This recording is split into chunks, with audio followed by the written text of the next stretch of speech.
Welcome to Remix EQ Live, where we're amplifying equity with a remix of information, interviews, and inspiration. I'm your host, Dr. Erica Tate, and today I am broadcasting live from Savannah, Georgia, where I live. For those who are joining us today, please drop a greeting of choice in the comments. Let us know where you are joining from and the equity driven work you do or aspire to do. And remember, Remix EQ Live is an experience that's meant to be shared. So I encourage you to hit your share and invite buttons and bring along your people, your network, your family, your friends, your peeps to join our Remix EQ community today. This season, we are broadcasting live on LinkedIn and YouTube. So now we can connect more broadly, growing our reach and building our learning community. And while those comments are flowing out and those invitations are flowing out, I want to remind you that Remix EQ Live offers the opportunity for us to connect and build community with each other around the equity driven work being performed throughout the world. And we do this by centering the work. That is, our guests and viewers share examples of what they do in their role or position to illustrate the innovative and effective ways they advance equity in the places in which they live, work, and play. So, throughout the show and in the comments, I invite you to also share what you do to make the world a more just place. We are in our fourth season of Remix EQ Live. And in this episode, I am interviewing Dr. Sarah L. Webb, founder and owner of Colorism Healing. On Remix EQ Live, we welcome the opportunity to learn about and discuss critical frames that bring attention to what we believe matters most for the communities we serve: histories, narratives, language, culture. And over the years, we've engaged in dialogue about reparative justice, cultural safety, anti-racism, Black feminist epistemologies, and of course, solidarity. And all of these as tools to identify and amplify salient factors that limit or facilitate equity and justice in our communities, but also as insight into how and why we make the world a more just place. So today, we are adding to our repertoire of critical frames and perspectives, colorism. So let's begin this critical conversation for change. Dr. Sarah Webb, welcome. Hey, woohoo! I'm excited to be here. Thank you for having me. Oh, thank you. Thank you. Well, I invite you to introduce yourself to our community. And as you do, please share any twists and turns that have led you to your current role. Oh, so many. So I'm Dr. Sarah L. Webb, the founder of Colorism Healing, which is a global initiative that seeks to raise awareness, shift attitudes, and take action to dismantle colorism around the globe. Part of what I do includes the training and speaking to institutions, companies, organizations, and large groups. But I also do small group coaching and one-on-one coaching to help individuals who've experienced colorism learn how they can heal themselves and the communities that they are a part of. And I originally was an architecture major and I switched my major to English, right? And so thinking about how colorism is impacted or shows up through the lens of cultural studies and the language that we use, the visual and verbal rhetoric of colorism, all that pertains to my background. And I started Colorism Healing I started blogging about colorism healing in 2011 when I was a high school English teacher. And I had obviously experienced colorism throughout my life, but hearing my high school students say colorist things about themselves and about other people made me realize that it was bigger than me. And that if I wanted to see this not harm future generations, that I had to do my part to step up and speak up about it.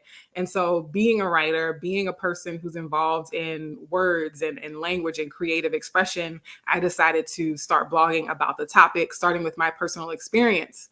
And so over the years, doing work around colorism healing inspired me to continue my education. And so I went back for my doctorate degree, where I, again, focused on colorism through the lens of cultural studies, thinking about how it shows up in literature and social media and in historical context as well.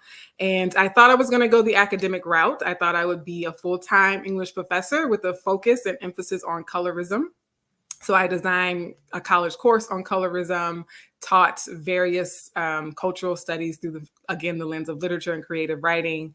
But I realized that even academia, as flexible as it was, as, you know, interesting of a career as it is in and of itself, it wasn't really allowing me to fully lean into and step into the work that was my true passion and calling of colorism healing. So in 2021, at the end of 2021, I decided to, as I say, leap off the tenure track to blaze new trails. And so I've been doing colorism as a full-time business since 2022, early 2022. And that's been, I think, the best decision of my life, right? So not only has my career improved, but my sense of happiness, my mental health, my overall lifestyle. I'm able to travel the world now and still do the work that I love. And so those are some important twists and turns that I think have paid off. They definitely have. Thank you. And I love how each twist and turn gave you a platform to make change for the generations to come. So it wasn't like you were using your voice and using your space to talk about this. And I am very much excited about how it's bringing you joy and happiness in the work that you do, because that is really important. It's really important, especially that you are in the business of healing, right, through this topic. And so thank you for sharing, and definitely connect with Dr. Webb in the comments during the show. And for those who are just joining us, this is Remix EQ Live, where we are amplifying equity through a remix of information, interviews, and inspiration. And now that you've had a chance to meet or reconnect with Dr. Sarah L. Webb, I know that you are inviting others to tune in. And of course, I invite you to interact with us. So please post comments to say hello. Let us know that you are in this space. Ask questions, share examples and learnings from your life, your lived experiences as we dive into this interview. You are part of this Remix EQ Live experience. So now we center the work. This is an opportunity for us to learn from Dr. Webb about colorism and why it's important to consider or apply this perspective in our DEI, JB, which is diversity, equity, inclusion, justice, and belonging work that many of us are a part of. So, Dr. Webb, to begin, could you share what is colorism and why have you chosen to address colorism in your work to make the world a more just place? Of course. So, colorism is the social marginalization, the systemic discrimination and disenfranchisement of people with dark skin tones, and the simultaneous advancement, privileging, buttressing of people with light skin tones, or in some cultures, they call it fair skin tones. And it is a global cross-cultural phenomenon that has happened for generations, for centuries, really. And I always say that every systemic inequality that we often discuss and hear about related to racism has parallel inequalities related to colorism. And so it's the assessment of, relative to people of your racial group, is your skin tone lighter than most people's or is it darker than most people's? And that impacting, for example, ways that you interact with police officers or law enforcement or the legal system, how you're responded to and treated or seen and respected in the workplace or as a customer or consumer of various businesses. And the reason why I decided to focus on it is because almost no one else was. So it was the lack of focus on colorism from other spaces, from other platforms, from other scholars and thinkers that really made me see the need and the impact to fill that gap. And while I wasn't the first person to talk about colorism, there have definitely been other people whose research and work and have paved the way for what I'm able to do now. But in terms of amplifying that, in terms of seeing that discussion in common day-to-day spaces like a blog, like a social media platform, like a YouTube or an Instagram, there just wasn't enough common discourse and conversation around the topic. And a lot of the good work that had been done was primarily in academic spaces, was primarily in academic research articles and journals, or full-length books, right, that the average 14-year-old might not know about, much less be able to access. And so a lot of why I leaned into that was I saw an opportunity to bridge the gap between a lot of the research that had been done in the popular culture that was having these conversations or talking around these conversations, actually.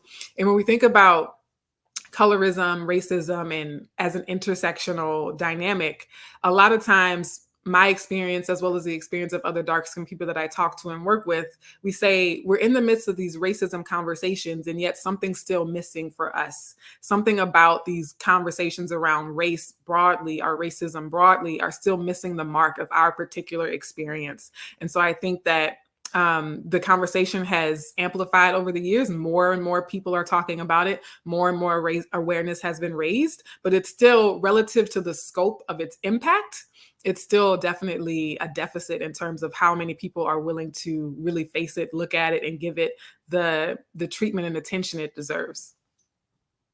Thank you. Thank you for your definition. And this idea of you filling in the gap, right? Like noticing that there were other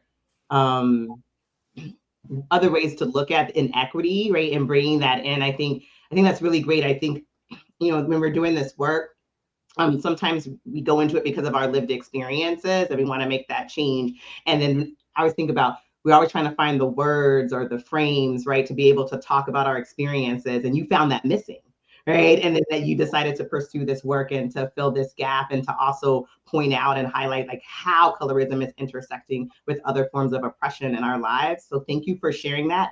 And you were talking about how you have been doing this work to make sure that this conversation is reaching more people and reaching more broadly. And so I wanted to shout out Dr. Sarah Webb, because recently she moderated a panel on for Love and Hip Hop Atlanta, entitled Racism, Colorism, and the Uncomfortable Truth. And as I was preparing for the show, I was watching, I was very much engaged. And I thought that she did a fantastic job of engaging the cast members in this discussion, which was in response to a racial slur that had been used in the show. And I thought it was such an example of the power of platform and creating space and facilitating conversations where many people were able to share their hurt and their regret and their desires for change. And so I want to, like, first, congratulations. Amazing to bring these conversations into such a like popular culture space, but have a serious discussion around the topics, which you did. So I invite you to check out the conversation, to check out Dr. Webb's facilitation of that conversation. It was very honest, it was very powerful, and I thought it was a starting point for those in the conversation and those watching it to start the healing. So I just wanted to shout that out because I was so excited. I was excited too. I still am. So thank you. Yeah. No, it's awesome. I'm like, she should do this all the time. I agree. Say that one more time for the people watching. She should do this all the time. I agree. It was great.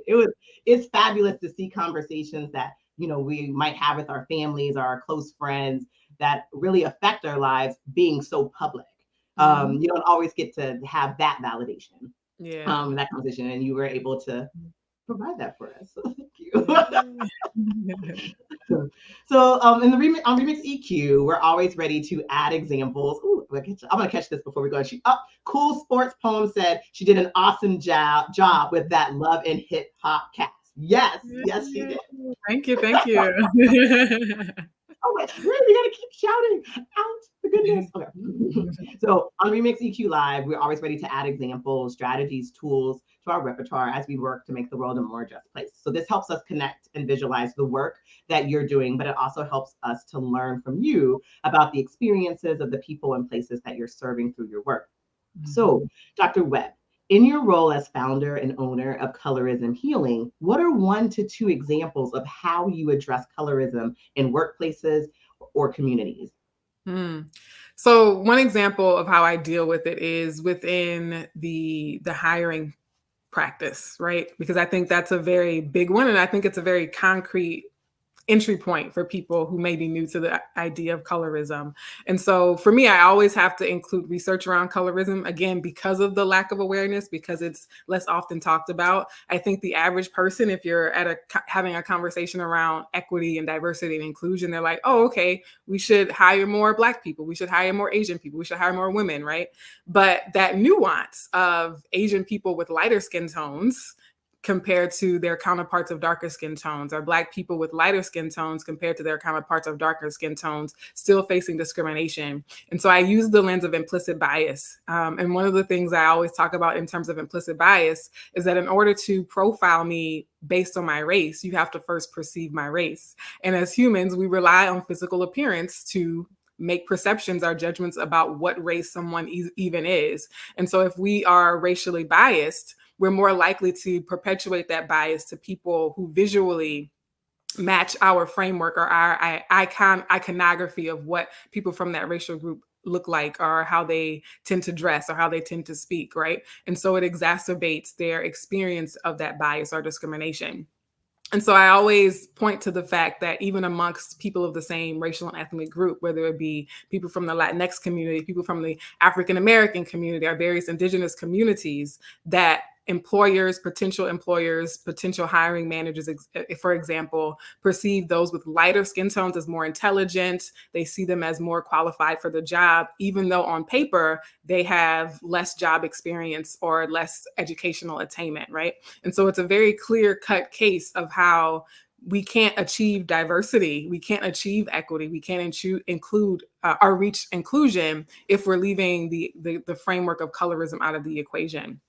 But then I also talk about it from the framework of mental health and how people are able to thrive or not on the job. Like, so I always talk about the pipeline, like, okay, you got hired, but then what experience are you having once you get hired? And that includes things from promotion, raises, and performance evaluations. And are you judging dark-skinned people more harshly because of your unchecked bias, because of unconscious bias?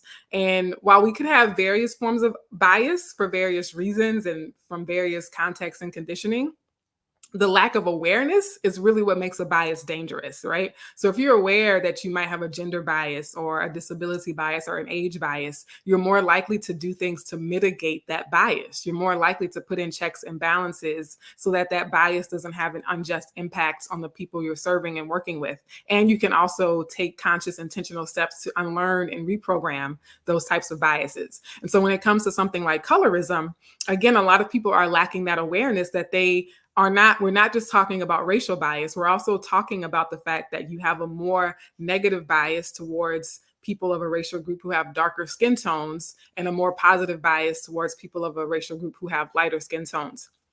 And one really common or really simple, accessible way for people to gauge this or to look into this further is the Harvard Implicit Association Test, the IAT. And they have various levels or ranges of categories from age, different racial groups, gender biases, and things like that. So they also have a test that anybody can take and like actually see some quantifiable, measurable feedback on the level or the degree of bias that they might have in favor for one skin tone or another.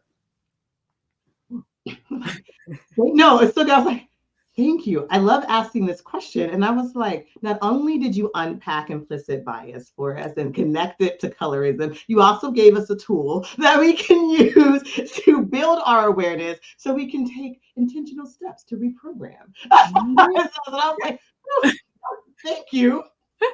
Just hit replay on that. That was really good. That's what I'm talking about. Like, these are the things that we need to think about. And I also appreciate you framing it in particular to the workplace, that your entry points are hiring and mental health and being able to thrive, which I think are great examples of anyone who is doing this type of work. These are ways that you can come into this space, assess it and understand that what work that you can do to make it a more equitable or space where people feel like they belong and feel like they're being treated equally as they progress. So thank you so much. Yeah.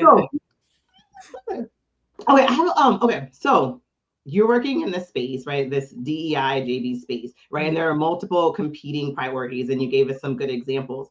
What resistance have you experienced in your work to address colorism, given the focus on racism or given the focus on sexism in the workplace?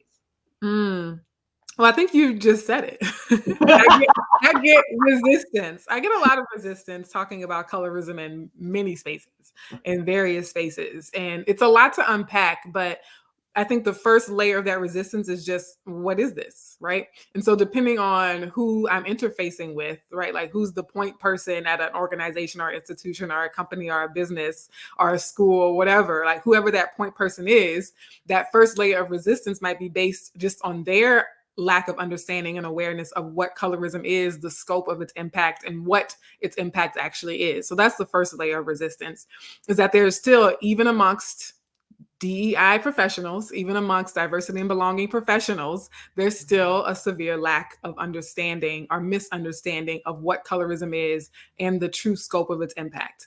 The second layer of resistance is a little more touchy, right? It's a little less comfortable for people to sit with, but it's the fact that when we think about a lot, I'm going to just be honest. I think when we talk about anti-racist work, anti-racist training, so much of it is implicitly targeting white colleagues, white coworkers, white professionals, white employers. Okay, that's my experience. That's my perspective of the landscape.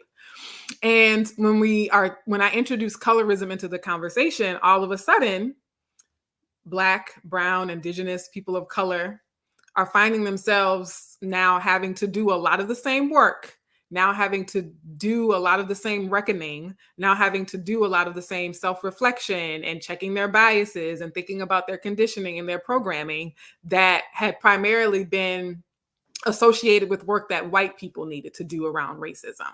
And so some of the pushback, unfortunately, Dr. Tate, is that other people of color who would usually be highly invested in conversations around racism are all of a sudden adding resistance to having conversations around colorism. So I'm dealing with resistance from white people who don't think that any DEI or anti-racism conversation should be had. But then because it's colorism, that is fueled by or increased or amplified by the various Black and indigenous people of color who also don't want to have this conversation and who are lending their weight to the side of resistance. And so I think those are two really important factors in terms of what I face in corporate spaces and workplaces and schools, but even just out in the community, even just online and on social media. So yeah, it's unfortunate, but I'm not stopping.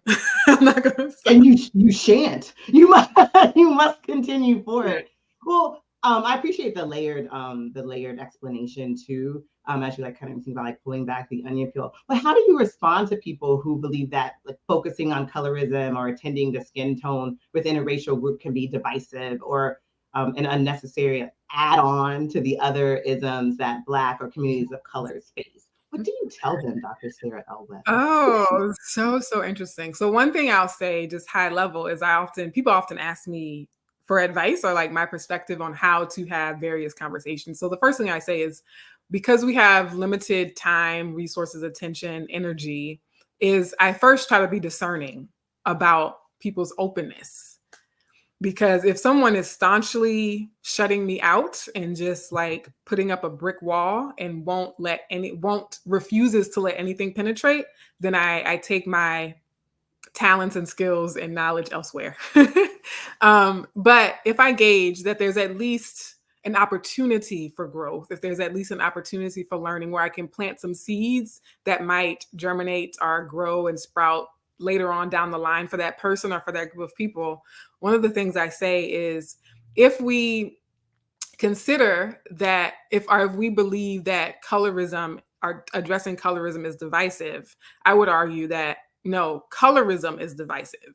Talking about colorism is how we fix and repair the divide, right? And so it's a subtle shift. Talking about a problem is not the problem. The problem is the problem.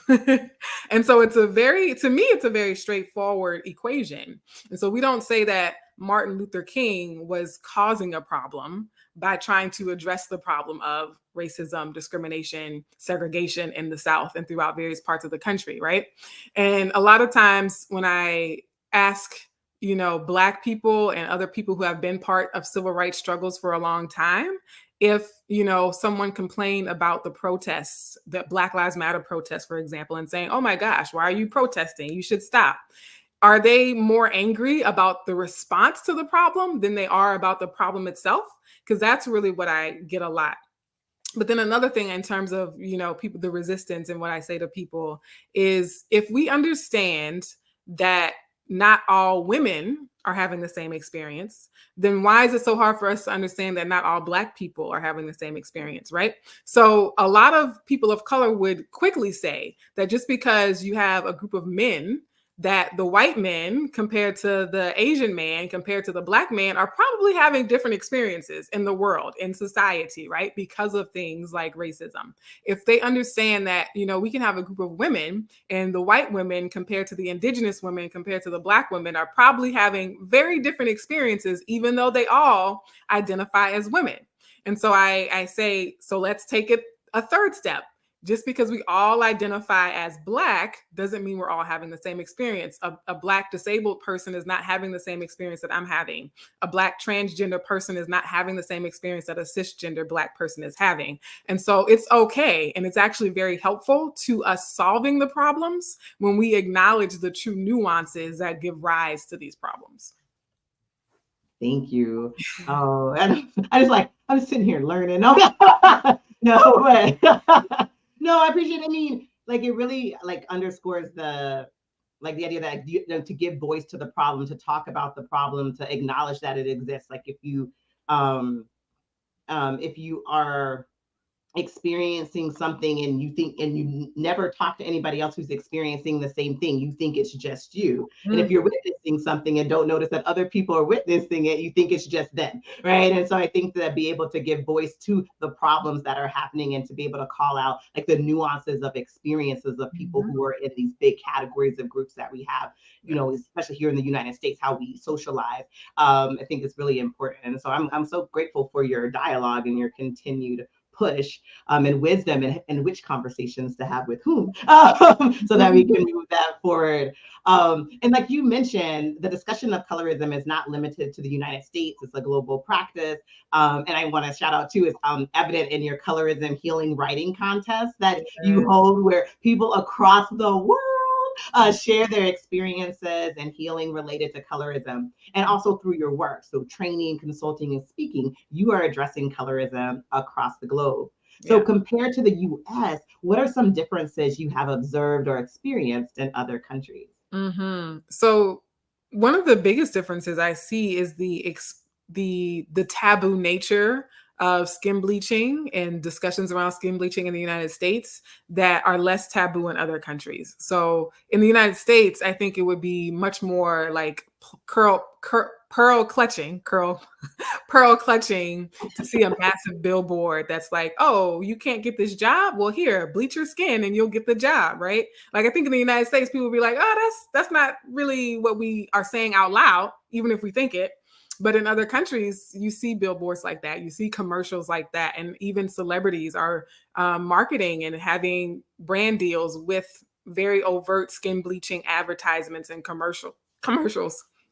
And related to that, I think because of that level of sort of how it's just more normalized in certain spaces, where even though it's normalized in the US, there's still an element of it being taboo and being frowned upon, whereas there it's seen as like just part of the normal day-to-day culture. But I think another important distinction is the way that we define race in the US, right? So kind of like you're saying, is different, right? And actually it's different in many spaces. And also related to that, there are some countries that are more racially homogenous, and there are some countries that are more racially heterogeneous. And so that impacts or adds a layer to how people experience colorism or not.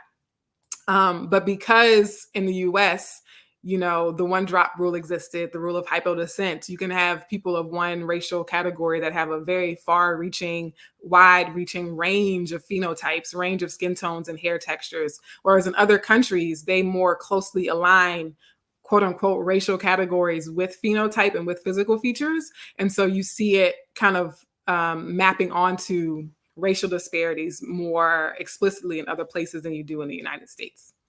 Oh, thank you for that global perspective. I think it's always great to think about, when we're thinking like lenses of equity, acknowledging that the US has a very specific, and different countries, but has a specific way of talking about race and talking about how race plays out, or not talking about race, right? And so I think I appreciate you sharing how colorism plays out across countries, and sharing with us those kind of learnings. I'll also add I think the U.S. in certain spaces is often seen as a role model for civil rights movements and social justice movements because of what took place in the late 1950s, 60s, and into the 70s. And I think because the US has actually been one of the countries, along with places like South Africa, for example, that has had very, very explicit civil rights movements, very, very explicit legislation around race and around discrimination and that sort of thing. I think in other countries, sometimes it's harder to even pose these conversations or have these conversations, right? In some countries, it's actually illegal to bring up someone's race in the workplace, right? Where in the United States, we're like, no, you're going to check this box, right?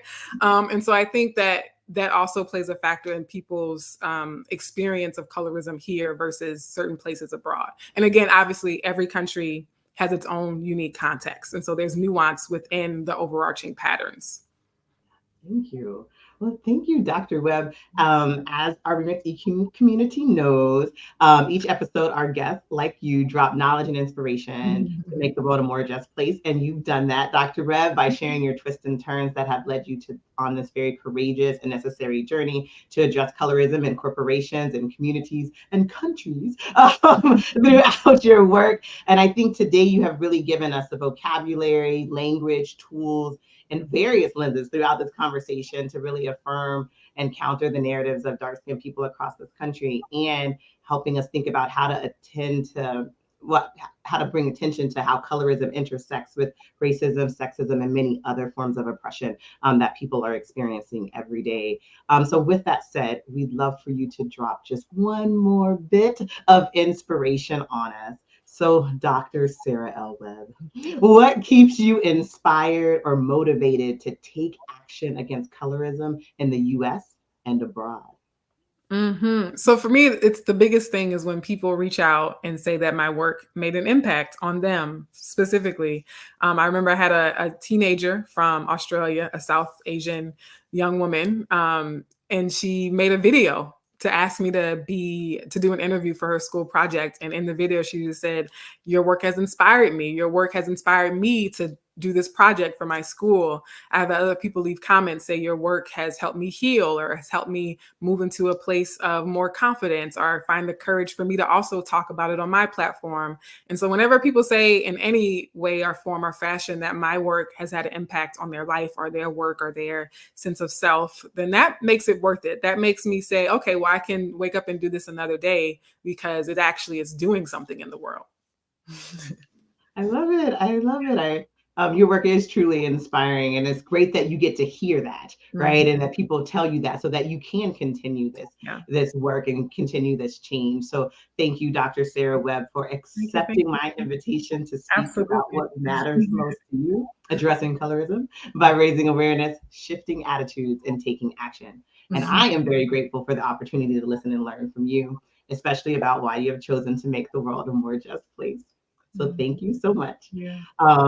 Just a reminder, we will return for another Remix EQ Live episode on Friday, October 27th at 11:30 a.m. Eastern.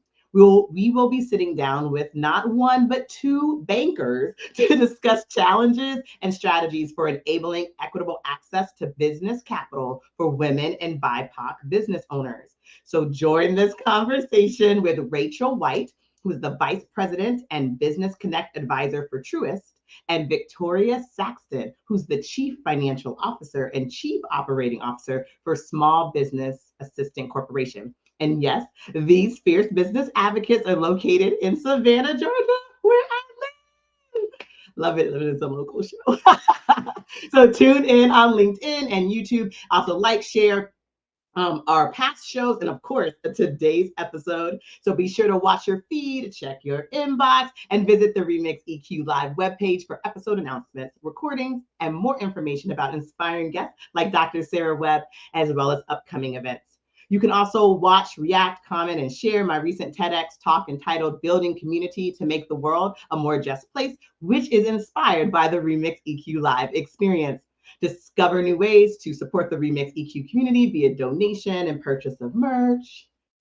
And while you're on the show's webpage, please poke around the website and learn more about my business, Blue Knowledge, which advances equity in schools and communities through collaborative research, inclusive evaluation, and equity-driven professional learning.